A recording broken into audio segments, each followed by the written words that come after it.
الحمد لله وحده والصلاة والسلام على من لا نبي بعده أما بعد فقد قال الله تبارك وتعالى في القرآن المجيد والفرقان الحميد بسم الله الرحمن الرحيم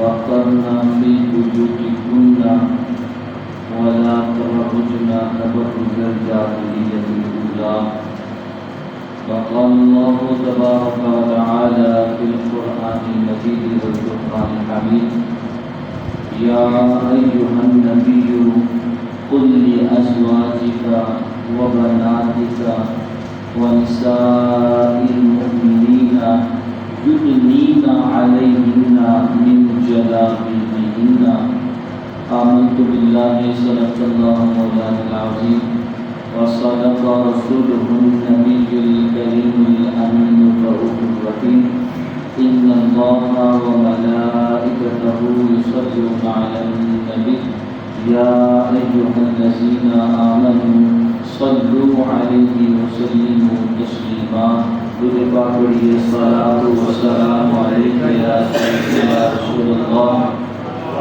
وعلى آلك وأصحابك يا سيدي يا حبيب الله الصلاة والسلام عليك يا سيدي يا نبي الله وعلى آلك وأصحابك يا سيدي يا رحمة للعالمين حمد بے حد مر خدای پاکرا آنکھ ایمان دار مشت خاکرا ہزار بار بشویم دہن سے مشکو خدا ہنوز نامی تو گفتن کمال بے ادبی بندہ پروردگار امت احمد نبی دوست دار چار یارم دارو اولاد علی مذہب حنفیہ دار ملت حضرت علی خاک پائے سے اعظم زیر سایہ ہر ولی صدیق عکس حسن جمال محمد فاروق ذل جاہ و جلال محمد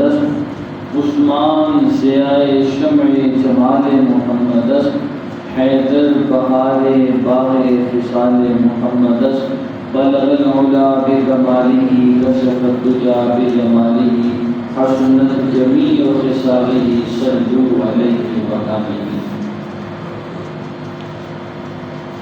حضرات گرامی، رب تعالیٰ کا کروڑا شکر و احسان ہے کہ جس نے ہمارا انتخاب فرمایا اور ہمیں جمعہ کی رغبتیں سمیٹنے کی توفیق عطا فرمائی ہے.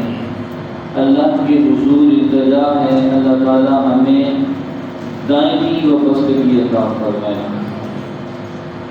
حضرات گرامی، بغیر تمہید کے گفتگو شروع کرنا چاہتا ہوں. ماہ ربیع الثانی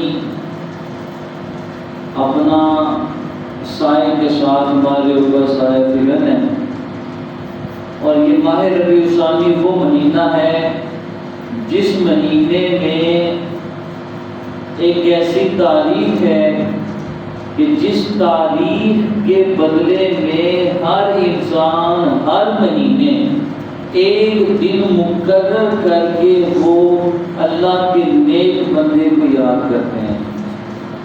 پورا سال، ان پورے سال کے مہینوں میں ایک مہینے میں ہر مہینے میں ایک دن ایسا مختص کیا جاتا ہے، آپ کے بزرگوں میں بھی کیا جاتا ہے کہ اس دن اس اللہ والے کی یاد منائی جاتی ہے جسے 11ویں شریف کا نام دیا جاتا ہے.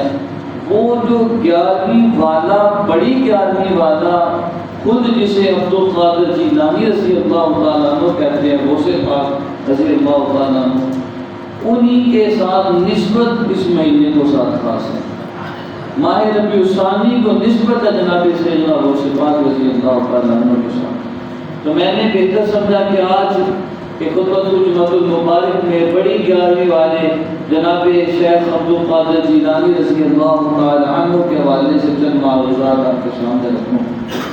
آج جو موضوع، جو چند باتیں آپ کے سامنے کرنی ہیں، وہ غوث پاک کے خاندان کے حوالے سے بھائی جو غوث اتنا غوثیت کے مقام پہ فائد ہے، وہ بھی تو بچے تھے نا، وہ بھی تو جوان ہوئے نا، انہوں نے بھی تو اساتذہ سے پڑھا تھا، انہوں نے بھی قرآن پڑھا تھا، انہوں نے بھی حدیث کا سبق دیا تھا، انہوں نے بھی دنیا کے سارے معاملات جو تھے ان کو وقتاً فوقتاً ان کو نبھایا تھا۔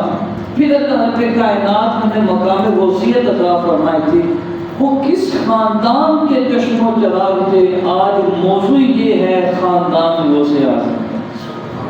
خاندان غوث اعظم کتنا عالیشان خاندان ہے، کتنا عالیشان خاندان ہے کہ اس خاندان کا باپ دیکھیں تو باپ بھی بڑا نرالا ہے، اس خاندان کی ماں کو دیکھیں تو وہ ماں بھی بڑی نرالی ہے، اگر غوث پاک کی پھوپھی کو دیکھے تو پھوپھی بھی بڑی شان والی ہے، غوث پاک کے اگر نانا کو دیکھے تو نانا بھی بڑی شان والے ہے۔ اور اگر ان کے خاندان کا سب سے بڑا جو وصف ہے اسے اگر میں بیان کروں تو بس یہی ہے، غوث اعظم کی ذات گرامی وہ ذات گرامی ہے جو باپ کی طرف سے حسنی سید کہلاتے ہیں، ماں کی طرف سے حسینی سید کہلاتے ہیں۔ باپ کی طرف سے حسنی سید کہلانے والا اور ماں کی طرف سے حسینی سید کہلانے والا زہرا کا نام عبدالقادر جیلانی۔ ان کے والد گرامی کا نام ہے ابو صالح موسیٰ جنگی تو۔ اللہ رب کائنات نے جتنے بھی نبی بھیجے، ہر نبی اپنی ڈیوٹی پوری کرنے کے بعد جب اللہ رب کائنات سے ملاقات کے لیے انہوں نے پردہ کیا، ظاہری وصال فرمایا، تو آپ کی ہر نبی کی امت پیچھے سے بھٹک جاتی تھی، وہ نبی کی تعلیمات کو بھلا دیتی تھی، وہ نبی کی تعلیمات پہ اس طرح عمل نہیں کر پاتی جس طرح نبی ان کو لگا کے جاتے تھے، بھٹک جاتے تھے، شیطان برگلا دیتا تھا۔ لیکن یہ کمال حسن اور کمال کی انتہا ہے اس نبی کی امت پر کہ رب کائنات نے ہمیں وہ پیارا حبیب عطا فرمایا کہ آقا کونین صلی اللہ علیہ وسلم نے اپنا فرض ادا کرنے کے بعد جب آپ گنبد خضرا میں آرام فرما رہے ہیں، تشریف فرما رہے ہیں، آپ ملاحظہ فرما رہے ہیں کہ اللہ رب کائنات ایسے ایسے بندوں کو دنیا میں مبعوث فرما رہا ہے جو رسول اللہ کی شریعت کے فرمانے اور گنگناتے چلے جا رہے ہیں۔ انہی نیک کشتیوں میں ایک کشتی جناب عبدالقادر جیلانی۔ کیا خوبصورت خاندان اللہ نے عطا فرمایا، بڑا مشہور و معروف قصہ جو اکثر آپ لوگوں نے سنا ہوا ہے، دوبارہ یاد تازہ ہوتا ہے۔ ایمان کو تازہ کرنے والا یہ واقعہ جناب وہ سپاہی کے والد گرامی حضرت ابو صالح موسیٰ جنگی دوست رحمۃ اللہ علیہ، آپ اللہ کے ان نیک اولیاء میں سے تھے کہ جنہوں نے صوم و تقوی کی انتہا کی۔ آپ کے اندر کمال کا حسن تھا، کمال درجے کا تقوی رکھا کرتے تھے۔ اس کمال درجے کے تقوی کی بنیاد پر جناب سیدنا غوث اعظم رضی اللہ تعالیٰ عنہ آپ ایک درخت، ایک ندی کے قریب سے جا رہے تھے، وہ آپ نے پھل کھایا، سیب جو تھا وہ پھل کھایا، اچانک یہ خیال پیدا ہوا کہ کہیں یہ بغیر پوچھے پھل کھانا میرے لیے مضر ثابت نہ ہو جائے۔ آپ فوراً اس کی ڈائریکشن میں چلنا شروع کرتے ہیں۔ ایک باغ نظر آتا ہے جس کی شاخیں ندی کی طرف لٹکی ہوئی نظر آتی ہیں۔ آپ اس باغ کے مالک کے پاس چلے گئے اور اس باغ کے مالک سے جا کے آپ قوت گویا ہوتے ہیں۔ آپ فرماتے ہیں کہ یہ مجھے لگتا ہے کہ یہ جو پھل ہے نا یہ اسی درخت کی ٹہنی سے اتر کے آیا تھا، میں نے بغیر پوچھے آپ سے، آپ کی اجازت کے بغیر میں نے اس پھل کو کھا لیا ہے، میں اب اس کی جو سزا، جو جرمانہ جو بنتا ہے میں وہ بھگتنے کے لیے آپ کے پاس آ چکا ہوں۔ اللہ اکبر۔ ابو صالح موسیٰ جنگی دوست نہ بھی آتے تو مسئلہ ٹھیک تھا، لیکن تقوی کی بنیاد یہ تھی، تقوی کا درجہ یہ تھا۔ آپ نے فرمایا کہ اگر تھوڑا سا بھی رزق کھاؤں گا تو اس کی اجازت کے ساتھ کھاؤں گا جس نے اس کی رکھوالی کی ہے، جس نے رکھوالی کی ہے، جس نے دیکھ بھال کی ہے۔ آپ چلے آئے اور اس بندے کا نام پتہ کیا تھا؟ جو اس درخت کا باغبان تھا، جو اس درخت کا مالی تھا، جو اس باغ کی رکھوالی کرنے والا جو مالی تھا، اس کا نام کیا تھا؟ روایات میں ملتا اس کا نام تھا عبداللہ صومعی رضی اللہ تعالیٰ عنہ۔ حضرت عبداللہ صومعی رضی اللہ تعالیٰ عنہ آپ اس باغ کی دیکھ بھال کرنے والے تھے، اور آپ بھی اللہ کے کمال درجے کے نیک بندے تھے۔ آپ نے اپنی نورانیت سے یہ دیکھا، اللہ نے جو بصیرت عطا فرمائی تو اس بصیرت سے آپ نے دیکھا، آپ نے جانا کہ یہ بندہ جو ایک سیب بغیر اجازت کے کھانے کو اتنی بڑی بات سمجھ رہا ہے، ذرا اس کو چیک تو کرتے ہیں یہ اندر سے کتنا کھرا ہے۔ کھڑے اور کھوٹے کی پہچان تو ہر انسان کرتا ہے نا، تو عبداللہ صومعی نے بھی کھڑے کھوٹے کی پہچان کرنے کے لیے آپ نے اس آزمائش میں ڈال دیا۔ عبداللہ صومعی کون ہے؟ یہ اللہ کا وہ نیک بندہ ہے عبداللہ صومعی، اور یہ اللہ کا ایسا مستجاب الدعوات بندہ ہے، ایسا مستجاب الدعوات بندہ ہے، جو کوئی بھی عبداللہ صومعی کے ڈیرے پہ آ کے دعا کے لیے کہتا تھا، عبداللہ صومعی دعا کے لیے ہاتھ اٹھایا کرتے تھے، رب کی قبولیت استقبال کیا کرتی تھی۔ کہ جب بھی عبداللہ صومعی نے کچھ اللہ کی بارگاہ میں دعا کی، مانی کے کائنات میں فوراً دعا کو قبول کرتا۔ یہاں تک ملتا ہے روایت میں، فرمایا کہ عبداللہ صومعی اگر کسی بندے کے اوپر راضی ہو جاتے، کسی بندے سے خوش ہو جاتے، ان کے خوش ہونے کی وجہ سے اللہ تعالیٰ اس بندے پہ اپنی رحمت نازل فرما دیا کرتا۔ اور اگر دین کی ضروریت کے تقاضے پر، دین کی ضرورت کے تقاضے پر اگر آپ کسی سے ناراض ہوتے تو آپ کی ناراضگی کے سبب اللہ بھی اس سے ناراض ہو کر اسے سزا دیتا۔ یہ مقام تھا عبداللہ صومعی کا کہ ان کی رضا میں رب کی رضا تھی، ان کی ناراضگی میں رب کی ناراضگی۔ تو عبداللہ صومعی اپنے باغ کی رکھوالی کر رہے تھے، وہ موسیٰ صالح جنگی دوست وہاں پہ آ گئے اور انہوں نے آ کے کہا کہ میں معافی مانگنا چاہتا ہوں۔ آپ نے فرمایا کہ معافی مل جائے گی، ایک صورت ہے کیا کہ اس باغ کی دیکھ بھال کرنی پڑے گی۔ آپ نے فرمایا معافی دینے کی گارنٹی دیو، جتنے سال لگو گے میں ڈیوٹی کراں گا۔ ڈیوٹی کرنا شروع کر دی۔ اب مختلف باتیں ہیں، کوئی کہتا ہے 12 سال، کوئی کہتا ہے 15 سال، کوئی کہتا ہے 20 سال، المختصر سال ہر سال آپ نے وہاں پہ صحیح معنوں میں ڈیوٹی دی۔ ڈیوٹی دینے کے بعد جب سمجھ آ گئی نا کہ بندہ تے صحیح سے کھڑا ہے، تب عبداللہ صومعی رضی اللہ تعالیٰ عنہ آپ نے ارشاد فرمایا کہ ایک آخری بات میری ماننا ہوگی، وہ بات مان جاؤ، اس بات کے ماننے پر میں تمہیں معاف بھی کر دوں گا، تم سے راضی بھی ہو جاؤں گا، تمہارے لیے دعا بھی کر دوں گا۔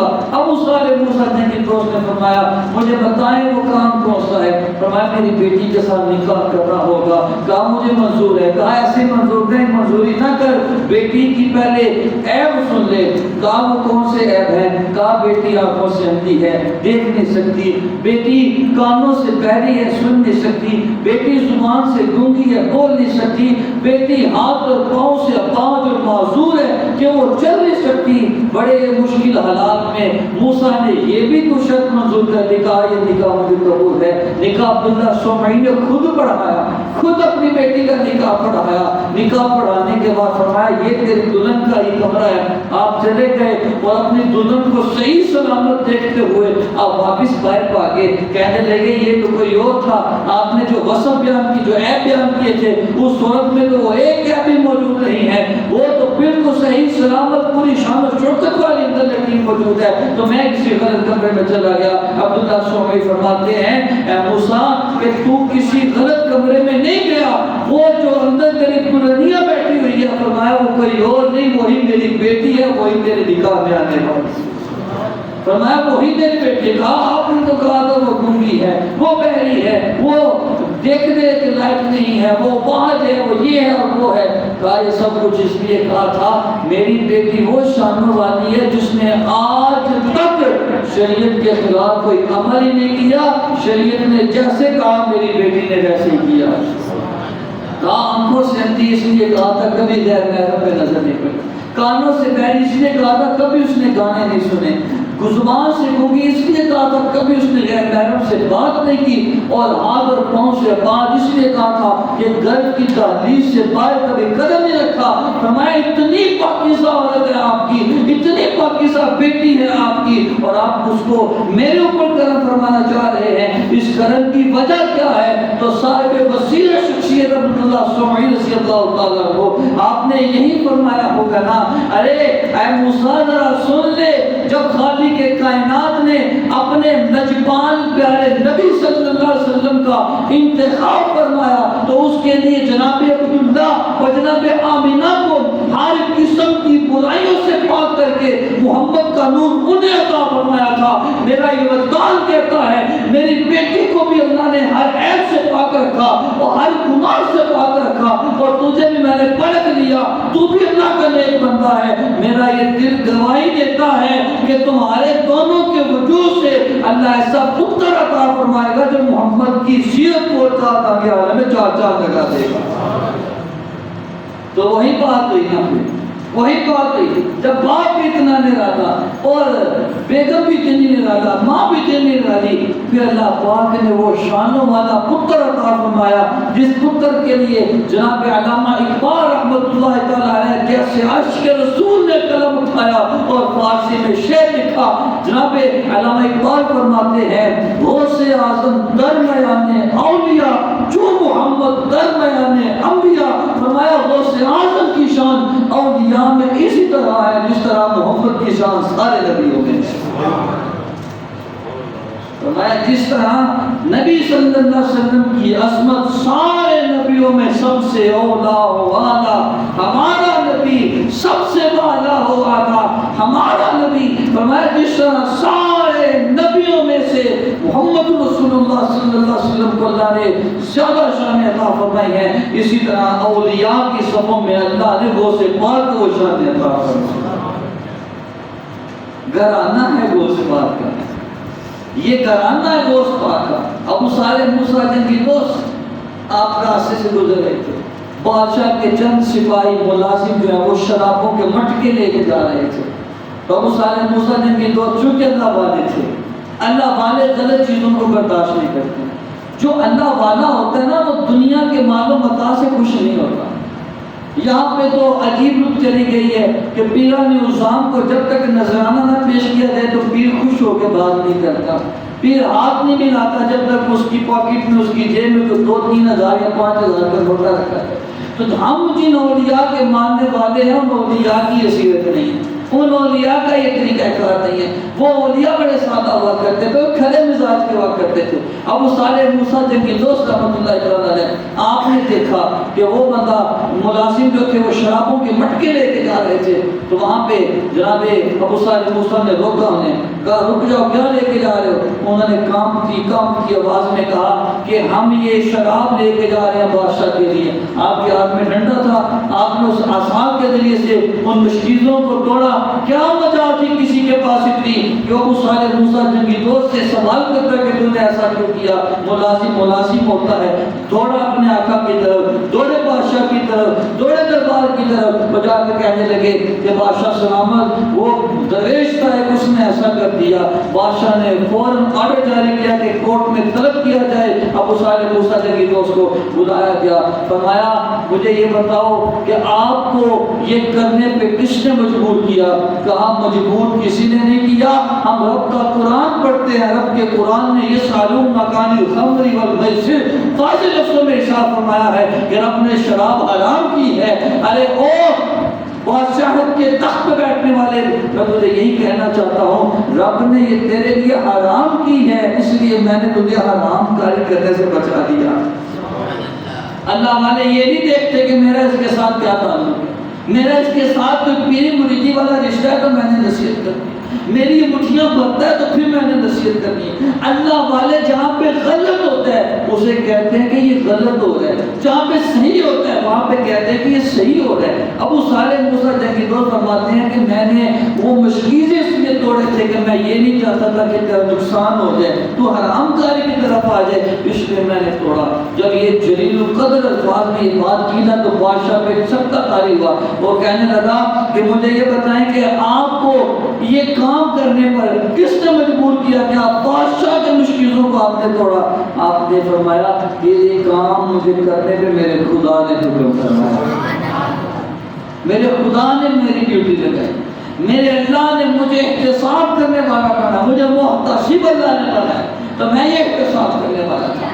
تو جناب موسیٰ جنگی دوست کے جملے سے بادشاہ متاثر ہوا اور اس نے کہا کہ ایسا کریں، آپ اللہ والے لگتے ہیں، مجھے آپ بڑے علم والے لگتے ہیں، آپ مجھے راز و نیاز کی باتوں والے لگتے ہیں، آپ ایسا کریں، آپ حکومتی سطح پہ آپ محتسب بن جائیں، میں آپ کو قاضی کا درجہ دیتا ہوں، آپ مقام قاضیت کے فائز ہو کے آپ میرے حکم کے مطابق آپ لوگوں سے احتساب کیجیے گا۔ ابو صالح موسیٰ جنگی دوست نے فرمایا، ارے نالائق، جس کو محتسب من اللہ ہونے کا اعزاز حاصل ہو، سے محتسب من الخلق ہونے کے لیے کچھ نہیں چاہیے۔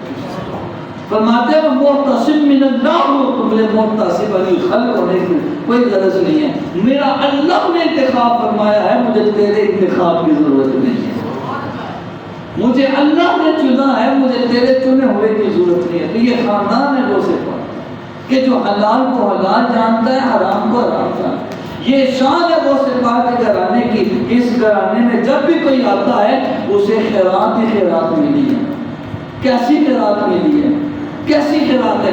ابو صالح موسیٰ جنگی دوست کی بہن غوث پاک کی پھوپھو، میرے ذہن میں نام نکل گیا ان کا، جناب عبدالقادر جیلانی رضی اللہ تعالیٰ عنہ کی پھوپھی جان، آپ کے دروازے پہ چند لوگوں نے آ کے دروازہ کھٹکھٹایا اور آ کر کہنے لگے، بی بی قید پڑ گئے ہیں اور اس قید کی وجہ سے جانور بھوکے، فصلیں نہیں ہو رہی، انسان بھی بڑے پریشان ہیں، ذرا دعا تو کر دو، ذرا دعا تو کر دو، اللہ نے بارش عطا فرما دے۔ نبی صلی اللہ علیہ وسلم کی ذات گرامی کے گزر جانے کے بعد 5ویں سے 6ٹھی پشت میں جانے والے جو حضور کے اہل بیت ہیں، ان کے پاس لوگ بارش کی دعا مانگنے کے لیے ان کے ڈیرے پہ جا رہے ہیں۔ گویا یہ عقیدہ آج کا نہیں ہے، قرون اولا سے یہ عقیدہ چلا آ رہا ہے، کسی مسئلے میں پریشانی ہو، صحیح جو اللہ کا ولی ہے اس کے در پہ چلے جاؤ، رب تعالیٰ ساری مشکلات دور فرما دیتا ہے۔ ان کے ڈیرے پہ چلے گئے اور جا کر کہنے لگے، آپ اللہ کی نیک بندی ہیں، گھرانہ غوث پاک کا، آپ کا بڑا اعلیٰ گھرانہ ہے، آپ ایسا کریں، دعا فرما دیں کہ اللہ ہمیں بارش عطا فرما دے۔ بہجت الاسرار کتاب سے روایت پڑھ رہا ہوں، جناب عبدالقادر جیلانی رضی اللہ تعالی عنہ کی پھوپھی جان نے صرف کتنا کیا کیا، آپ اپنے صحن میں آئیں، صحن میں آنے کے بعد جھاڑو پکڑا، جھاڑو لے کے اپنے بیڑے میں یوں جھاڑو پھیرنے کے بعد اللہ کی بارگاہ میں کہتی ہیں، مالکہ میں اپنا بیڑا صاف کر دیتا، رحمت نازل فرما دے، میں بیڑا صاف کر دیتے، میں جھاڑو لا دیتے، تو اپنی رحمت نازل فرما دے۔ رحمت دا دریا الہی، رحمت دا دریا الہی، ہر دم وگدا تیرا، جے ایک قطرہ بخشے مینوں کب بڑھ جاندا ہے میرا۔ جناب عبدالقادر جیلانی کی پھوپھی نے جھاڑو پھیرنے کے بعد اللہ کی بارگاہ میں التجا کی، اے اللہ میں نے بیڑا صاف کر دیا ہے، رحمت نازل فرما دے۔ صاحب بہجت الاسرار لکھتے ہیں کہ ابھی دعا مکمل نہیں تھی ہوئی، وہ صاف ستھرا آسمان کالے بادلوں سے بھرتا ہے، ہمارے مسلسل برس کرتا ہے۔ فرماتے ہیں ابھی بالکل صاف ستھرا آسمان تھا، دعا مانگنے کی دیر تھی، بادل آئے، رب کی رحمتیں برسنا شروع ہوئی۔ یہ گھرانہ ہے غوث پاک کا، یہ وہ گھرانہ ہے کہ جس گھرانے پہ کوئی ایک دفعہ آ کر کوئی سوال مانگ لے تو خالی ہاتھ نہیں جاتا، خالی دامن لے کر آئے تو وہ بھرا دامن لے کے جاتا ہے۔ تو یہ شان ہے میرے غوث پاک کے گھرانے کی۔ تو گھرانے کی بات اس لیے کی کہ جب گھرانہ اتنا لجپال اور اتنا اعلیٰ وصف والا ہے، پھر اس گھرانے میں پیدا ہونے والے بچے کتنے نرانے ہوں گے۔ ابھی تو غوث کی شان بیان کروں تو پھر اگلے جمعے کا وقت بھی یہاں گزر جائے گا، اس کو اگلے جمعے پہ رکھتے ہیں۔ غوث پاک کی جو شان ہے، جو ان کے وسائل، جو ان کے اوصاف ہے، تو یہ سارے گفتگو کا اگر خلاصہ 2 منٹوں میں بیان کروں تو بس یہی ہے، اگر والدین ٹھیک ہو جائیں تو اولاد بھی ٹھیک ہو جائے۔ والدین یہ چاہتے ہیں ہماری اولاد فرشتہ بن جائے، والدین چاہتے ہیں میں نماز نہ پڑھا تو میری اولاد نماز پڑھے، والدین یہ چاہتے ہیں کہ میں قرآن نہ پڑھا تو میری اولاد قرآن پڑھے، والدین یہ چاہتے ہیں کہ میں جس طرح نہ مرضی منہ تو گالیاں کٹا پکا تو میری اولاد گالا نہ کٹے، والدین یہ چاہتے ہیں کہ میں سارا دن ڈیرے پہ رہوں، میرا پتر حاجی نمازی بن جائے۔ ایسا نہیں ہونے والا، رب کے رحمت سے مایوس نہیں ہونا چاہیے، لیکن اولاد والدین کو دیکھ کر سیکھتی ہے، اولاد نے دیکھنا ہے والدین کو۔ تبلیغ ہوتی ہے یا زبان سے یا کردار سے، تو مولوی صاحب سے تو تقریر سن لے گا لیکن اخلاق وہ اپنے والدین کا دیکھے۔ 24 گھنٹے جو تبلیغ والدین اپنی اولاد کی کرتے ہیں نا، اولاد پہ وہی والدین کی تربیت کا اثر ہوتا ہے۔ زیادہ باتیں کروں گا تو بات بڑی ہو جائے گی۔ ماں گونگی تھی، کبھی اس نے جھوٹ نہیں تھا بولا، اس لیے گونگی تھی۔ ایک دفعہ ماں نے کہا تھا پتر جھوٹ نہ بولی، وہ اس نے جھوٹ نہیں بولیا، سچ بولے۔ سچ بولنے کی برکت ہے نال سارے کے سارے جو پتر بھی بن گئے تو ولی اللہ بھی بن گئے۔ آہ جو دل سے نکلتی ہے پھر اثر تو رکھتی ہے نا۔ تو جب ماں باپ ٹھیک ہو جائیں گے تو اولاد بھی ٹھیک ہو جائیں گے۔ تو گھرانہ گوشت پاک کا، گوشت پاک کی 11ویں کھاتے ہیں، لنگر کھاتے ہیں گوشت پاک کے گھرانے کا۔ آج آپ نے سیرت دیکھی کتنی نرالی اور کتنی نایاب سیرت ہے۔ اللہ تعالیٰ ہمیں حضور گوشت پاک کے گھرانے کی تربیت کو اپنے اوپر اپلائی کرنے کی توفیق عطا فرمائے۔ ان کے جو اوصاف تھے اللہ ہمیں وہ اوصاف عطا فرمائے، ہمیں بھی اللہ جھوٹ سے بچنے کی توفیق عطا فرمائے، رزق حلال کھانے کی نصیب فرمائے، رزق حلال کی توفیق عطا فرمائے، اور اللہ تعالیٰ ہم سب سے راضی ہو جائے۔ انشاءاللہ اگلے جمعہ مبارک کو حضرت سیدنا عبد القادر جیلانی کی رضی اللہ تعالیٰ عنہ کی سیرت سے ہمارے سے گفتگو کی جائے گی۔ اللہ تعالیٰ حاضری قبول فرمائے۔ باقی دعوانا الحمدللہ۔